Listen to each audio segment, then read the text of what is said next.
Tit-for-tat Malema says he will lay charges against Pravin Gordhan. EFF leader Julius Malema tweeted on Monday that he would be opening a criminal case against Public Enterprises Minister Pravin Gordhan. In a tweet from his personal account, Malema made a string of accusations against Gordhan.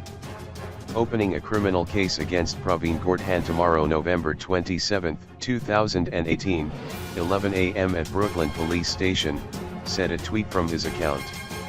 Charges will include money laundering, corruption, racketeering, fraud, Contravention of Intelligence Act and Prevention and Combating of Corrupt Activities Act and perjury, it added.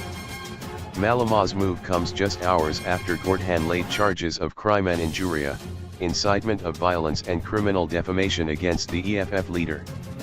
Gordhan laid the charges at the Brooklyn Police Station in Pretoria. This came after statements made by Malema last week outside the state capture inquiry in Johannesburg, where scores of EFF members protested while Gordhan testified before the Zondo Commission.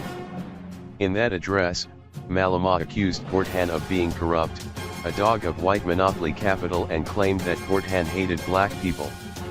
Addressing reporters outside the police station on Monday morning, Gordhan's lawyer, Tibigo Malachi, said the minister would also lay a hate speech complaint with the Equality Court against Malema.